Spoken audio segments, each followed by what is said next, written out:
भगवान ने गीता जी में कहा,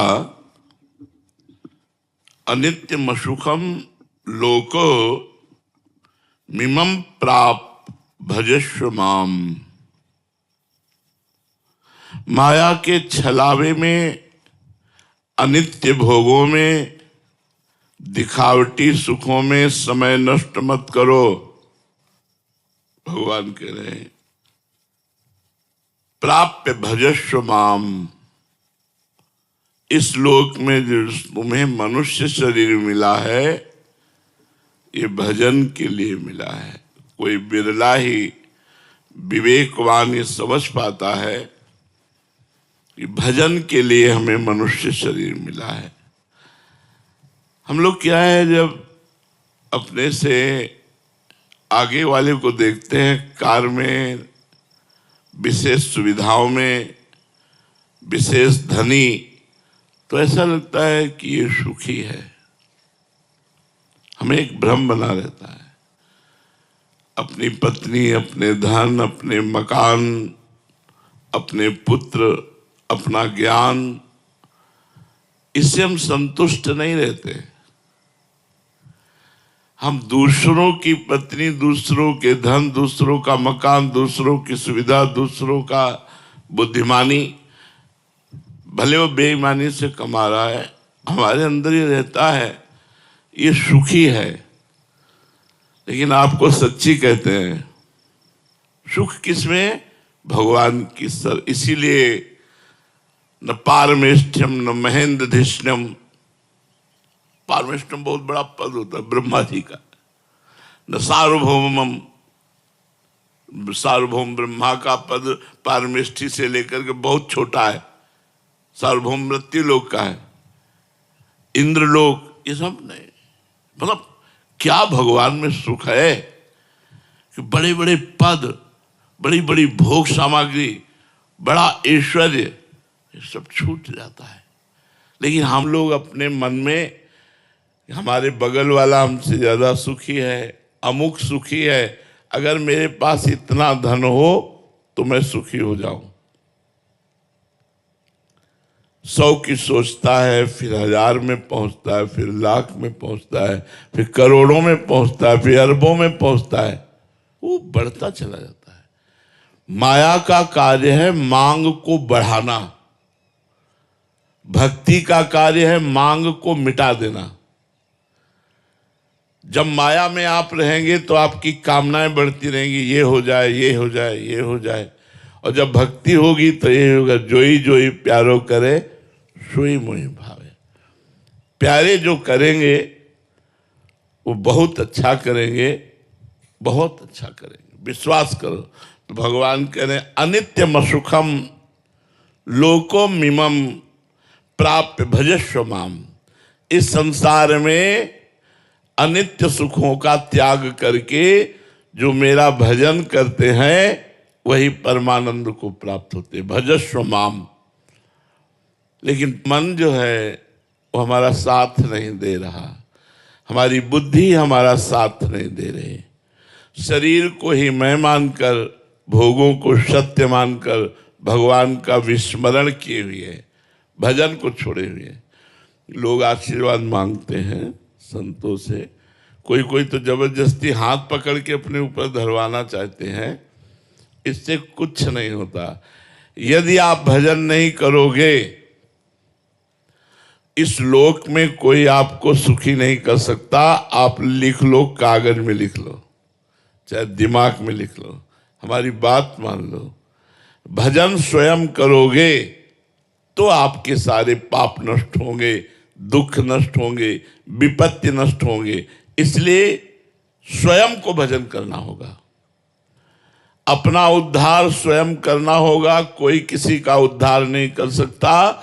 संत महात्मा ऋषि मुनि ये उपदेश दे सकते हैं, आपको मार्ग बता सकते हैं, पर चलना आपको ही होगा। अब ये मार्ग ऐसा है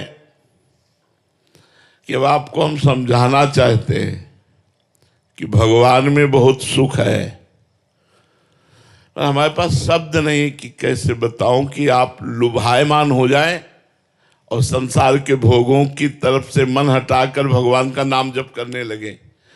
इसलिए गोस्वामी जी ने कहा है, कहत कठिन, समुझत कठिन और साधत कठिन विवेक, होए गुणाक्षर न्याय। जो एक हम कहना चाहते हैं कि प्रभु में कितना अपार सुख है, पर मेरे पास वाणी में वो शब्द नहीं है। अनिर्वचनीयम प्रेम स्वरूपम हम बताना चाहते हो, आप समझना चाहते हैं, लेकिन मन और बुद्धि ये प्रकृति के भोगों में लगे होने के कारण समझने नहीं दे रहे। अगर विवेक जागृत हो जाए और वो एकदम उसी में तन्मय हो जाए तो बात समझ। और विवेक बाजार में तो मिलता नहीं, विवेक संतों के संग से मिलता है। जितना सत्संग करोगे उतने आप विवेकवान बनते जाओगे। सत्संगी ही विषयों का त्याग करता है, नहीं एकांत में भजन करने वाला साधक भी बड़ी बड़ी चूक कर जाता है। और सत्संगी से चूक नहीं हो सकती, क्योंकि वो रोज नया दिमाग उसका फ्रेश होता रहता है। सत्संग के द्वारा रोज बुद्धि उसकी पवित्र होती रहती है। भगवान के नाम की अपार महिमा है। जिसको नाम जपने में मन लगने लगा तो समझो भगवान की विशेष कृपा उस पर हो गई। वैसे कृपा तो सब पर भगवान की है, सब पर मोरी बराबर दया। पर जिसके मन में आ गया अब मैं नाम जप करूंगा भगवान का, उसके ऊपर विशेष कृपा हो गई। त्रिकालदर्शी, तत्व दृष्टा, ब्रह्मर्षि, महर्षि, इन सबने ये अनुभव किया है कि नाम जप के समान कोई साधना नहीं है। जो नाम जप करते हैं इससे बढ़कर कोई साधना नहीं है। अच्छा, इसमें पवित्र अपवित्र, देश काल नियम ये सब नहीं है। आप जैसे हो वैसे आप राधा राधा उच्चारण कर सकते हो, वैसे राम राम जप सकते हो, वैसे कृष्ण कृष्ण आप जप सकते हो। न देश काल नियमो न शौच निर्णय विद्यते कुत्र चिन्नैव राधा नामनि पुरे शुचौ। आप जहां बोले राधा तो आप पवित्र हो गए। जैसे गंगा स्नान करने से पवित्र हो जाते नाम, ऐसे नाम उच्चारण करने से भीतर और बाहर अपवित्रा पवित्रो वा सर्वावस्थांगतोपि वा या स्मरेत पुंडरीकाक्षम सवायाभ्यांतरा शुचि। भीतर और बाहर से पवित्र होगा। पवित्र का मतलब पाप नष्ट हो गए। पाप नष्ट होने का मतलब दुख विपत्ति संकट ये सब नष्ट हो जाएंगे। तुलसी अपने राम को रीज भजो या खींच, उल्टो सूधो जामी है खेत परे को बीज। अगर बीज ऐसे गिर जाए तो भी वो उल्टा भी जग जाएगा और सीधा गिरे तो भी जग जाएगा। आप उल्टा सीधा जैसे भी बने भाव को भाव न खाल सहु, नाम जपत मंगल दिसिद सहु। उल्टा जप रहे थे मरा मरा मरा मरा। एक जगह तो दृष्टांत ऐसा मिला कि जिसमें भगवान के शास्त्र नाम में कोई नाम नहीं था और उसे भगवत प्राप्ति हो गई। एक गांव का ग्वारिया, पहले ऐसा होता था जमींदारों की गाय चराते, जमींदारों की चाकरी करते थे, पर वो छोटे मोटे राजाओं जैसा उनका वैभव होता था। तो गांव में भागवत हुई। हम आपको नाम की महिमा बता रहे हैं। कुछ लोग उधर से निकले और ग्वारिया से कहा, रे जिंदगी बर्बाद होती जा रही है, भागवत सुनिया। एक दिन गांव में भागवत हो रही तो बोली हमारे गायें। तो किसी दयालु ने कहा 1 घंटा के लिए हम देख लेंगे, तुम 1 घंटा के लिए भागवत सुनियाओ। वो गया और सबसे पीछे बैठ गया। पढ़े लिखे तो कुछ था नहीं। पंडित जी ने कहा जो दीक्षा नहीं लेता उसका जीवन व्यर्थ चला जाता है, और नरकगामी होता है, ऐसे आचरण होते हैं। गुरु मंत्र और गुरु दीक्षा लेने से बचाव पक्ष पुष्ट होता है कि एक बार ही नाम मंत्र सही यमराज के रजिस्टर में जब लिख जाता तो भारी पड़ जाता है। और तो उसका मन लगा नहीं, उठा और चल दिया। शाम के भाग के आया और पंडित जी से कहा, पंडित जी आपने कहा था गुरु दीक्षा लिए बिना मनुष्य का जन्म व्यर्थ हो जाता है। तो उसकी हालत देखी, फटे पुराने कपड़े, वो अपने आप दिखाई देता है। अब वो गरीब आदमी, गांव का ग्वारिया, कुछ देने लेने वाला चक्कर तो था नहीं। पंडित जी ने कहा कि कल ले लेना। फिर शाम के आया, कहा कल ले लेना। ऐसे 7 दिन भागवत के पूरे हो गए। 8वें दिन पंडित जी, अब रात्रि में खूब भागवत समाप्त हुई तो दही दूध रबड़ी, जब तो सुबह 4 बजे तड़के शौच जा रहे थे। पहले लेटरिन बाथरूम तो होते नहीं थे, तो बाहर शौच जा रहे थे। उसने सोचा यही अवसर है पंडित जी से मिलने का। दौड़ के गया और कहा, पंडित जी गुरु मंत्र दे दो। अरे बोले पागल है, बोले बिना गुरु मंत्र लिए अब ले जाएंगे। अब सोचा, अब अच्छा कोई भी सभ्य आदमी किसी के सामने शौच कैसे बैठ सकता है, और वो पीछे लग गया। तो उनका धत गपो चंद कहीं का, धत गपो चंद। बोले अच्छा गुरुजी, और लौट गए। उसने समझा यही गुरु मंत्र है, गुरुजी ने दिया है। अब जमींदार से कहा, आज से हम गुरु मंत्र ले लिए, अब भजन करेंगे, अब आपकी गाय नहीं चराएंगे, आप भोजन देना या ना देना। घर में नहा धो के बैठ गया, बोला धत गपोचंद, धत गपोचंद। देखो भगवान के नाम की महिमा। अब इसमें कोई नाम नहीं भगवान का, रोज नियम से जपना और रोज हृदय से प्रार्थना करना कि प्रभु मैं तो गंवार हूं, मैं नीच हूं, पाप भी हमसे बने, प्रभु हम पर कृपा करो। तो रुक्मिणी नाथ भगवान द्वारिकाधीश जी, रुक्मिणी जी से कहा आज एक भक्त के दर्शन करने जाएंगे, उसको आशीर्वाद देंगे। तो रुक्मिणी जी ने कहा कि हमको भी अवसर मिले आपके भक्त के दर्शन का। बोले बड़ा अजीब भक्त है, अब आप देख लो। तो उनका प्रभु आपके साथ ही चलने का मन है। तो भगवत स्वरूप हटाकर एक धनी मानी का पुरुष का रूप भगवान ने और लक्ष्मी जी ने धारण किया। लक्ष्मी जी हैं रुक्मिणी जी, दोनों। भगवान तो सर्वांतर्यामी उसके घर के दरवाजे में खड़े हुए। तो रुक्मिणी जी ने कहा पहले हम दर्शन करेंगे भक्त के। तो उनका वैसे हम पहले दर्शन करते तो ठीक रहता, अब आप दर्शन करेंगी तो देखिए आओ, आप ही दर्शन करे हो। तो घर में गई तो बिना दरवाजे का मकान, गरीब आदमी, वो लगा हुआ था, आंखों में आंसू चल रहे थे। धत गपोचंद, धत गपोचंद। रुक्मिणी जी ने भगवान के समस्त नामों का ज्ञान रखने वाली, उन्होंने कहा ऐसा नाम तो हमने आज तक नहीं सुना। नजदीक गई और कहा किसका नाम जप कर रहा है, ये भगवान का नाम तो है नहीं, किसका नाम जप कर रहा है। तो जब कहा भगवान का नाम नहीं, तो उसको लगा मेरे गुरु जी ने दिया, और ये स्त्री कह रही भगवान का नाम नहीं। तो आंख खोला, कहा तुम्हारे खसम का नाम जप कर रहे हो। किसका जप कर रहे हैं? खसम माने होता पति। रुक्मिणी जी आई, बोले बड़ा ज्ञानी महात्मा है, वो कह जान गया। हम तो छुपे वेश में गई, लेकिन वो जान गया कि हम आपकी पत्नी हैं, और उसने कहा कि आपके पति का भजन। लेकिन प्रभु आज तक हमने इतने नाम सुने, ये नाम तो कभी सुना नहीं। तो प्रभु ये आपका नाम कैसे हो सकता है? धत गपोचंद कैसे नाम हो सकता है? भगवान ने कहा इसमें एक लीला है। देखो भगवान कर्तुम अकर्तुम अन्यथा कर्तुम सर्व समर्था सा ईश्वरा। जब कृपा करना है तो सिद्धांत भी पुष्ट कर देते हैं। बोले मैं बाल अवस्था में जब था तो माखन चोरी लीला करता था। एक गोपी बड़ी चतुर थी,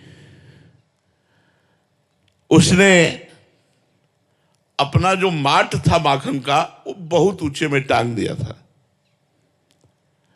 हमने सखाओं से पता लगाया तो गोपी घर में नहीं थी, इसीलिए उसने ऊंचे में माट टांग कर निष्फिक्र हो गई थी, जलाद लेने चले। भगवान ने अपने सखाओं की मंडली के साथ प्रवेश किया। उखल उखल के ऊपर सखा, सखा के कांधे पे ठाकुर जी। अब तो नजदीक पहुंच गए, तो खुद खाते, सखाओं को पवाते और बंदरों को भी पवाते, सब दही से भरपूर। इसीलिए गोपियों के जैसा भाग्य किसका, स्वयं भगवान ने आनंद में चोरी लीला करके उनको सुख प्रदान किया। वो गोपी आई, देखा दरवाजा खुला है, समझ गई आज हमारी भगवान ने कामनाएं पूर्ण कर दी। वो भी सोचती थी कभी भगवान आवे और ऐसी लीला करे और हम पकड़कर उनको धमकावें और फिर वो उनका जो रूप है वो हम पान करें। सखाओं ने कहा कन्हैया सावधान, सब अलर्ट हो गया। अब सावधान क्या होता, दरवाजे पे कड़ी भागने का कोई अवसर नहीं। उसने कहा ए जी आप क्या कर रहे थे, चोरी? तो कहा चोरी कैसे? बोले क्यों, मेरे घर में, ये तुम्हारा घर है? सच्ची गोपी, मुझे बिल्कुल पता नहीं था कि तुम्हारा घर है, मुझे तो लगा कि मेरा ही घर है। अच्छा चलो मान लिया तुम्हारा घर है, तो माखन इतना इतना हाथ में। बोले हमें लगा कि मैया आएगी, माखन की तरफ देखा तो उसमें कुछ चींटियां थी, तो चींटियां निकालने के लिए हमने सोचा सखाओं के साथ चींटियां निकाल देते, फिर मैया आएगी आराम से पवाएगी। तो उनका महाराज चींटी अंगुली से निकलती, इतने इतने हाथ सने हुए। तो बोले जब चींटी के ऊपर ऐसे अंगुली रखते तो नीचे चली जाती, तो उसको ऐसे ऐसे करके, बड़े चतुर हो, तो मुंह में तुम्हारे क्यों लगा हुआ है? बोले एक मक्खी थी बहुत परेशान कर रही थी, बार बार मुंह में आती थी, तो फिर हमने ऐसे कर लिया तो पूरा मुंह में लग गया, तो उसका दर्द गपोचर। भगवान ने कहा उस समय का दिया हुआ गोपी का नाम है, और भगवान लक्ष्मी जी के सहित गए, रुक्मिणी जी के सहित, और उसको दर्शन दिया और ब्रह्म बोध कराया। यदि हम गुरुदेव भगवान से मंत्र नाम दीक्षा लेकर जो भी वो नाम दे दें और हम नियम पूर्वक जपे, तो कहते हैं निश्चित भगवान की प्राप्ति। नाम में मरा मरा लटा तो ब्रह्म ऋषि हो गए, उल्टा नाम जपत जग जाना। तो तुलसी अपने राम को रीज भजो या खीज, उल्टो सीधो जामी है, खेत परे को बीज। देखो उल्टो सीधो कोई नाम थोड़ी शास्त्र नाम में, लेकिन भगवत प्राप्ति हो गई। स्मर्तव्यम, स्मरण करो नाम का। श्रोतव्यम, कानों से सुनो। पठितव्यम, नाम की महिमा को पढ़ो। कीर्तितव्यम, नाम का कीर्तन करो। श्रद्धा युक्त होकर के यदि कर लिया तो सारे पापों का नाश होकर इसी जन्म में भगवत प्राप्ति हो जाएगी। नाम का चमत्कार तुम्हें बताए, काशी में जब घाटों पे रहते थे तो नाम ने ही ये भावना पैदा कर दी कि आज महादेव जी मिलेंगे। फिर दिन निकल जाता, आज महादेव जी मिलेंगे। फिर दिन निकल जाता, आज महादेव जी। रोज भावना दृढ़ होती गई और एक दिन नाम ने कृपा कर दी। नाम की बहुत कृपा, चाहे जिस संप्रदाय का हो, चाहे वो स्त्री पुरुष गृहस्थ विरक्त कोई भी हो, यदि नाम जप करे तो सारे दुखों का नाश हो जाए। नाम में प्रीति नहीं तो और साधनों में इतना दम नहीं। नाम जप करने वाला स्वयं कृतार्थ हो जाता है, औरों को कृतार्थ कर देता है। नाम जप में इतनी सामर्थ्य कि वो भगवान को खींचता है। जैसे कृष्ण नाम जीव को खींचता है और भगवान को भी खींचता है।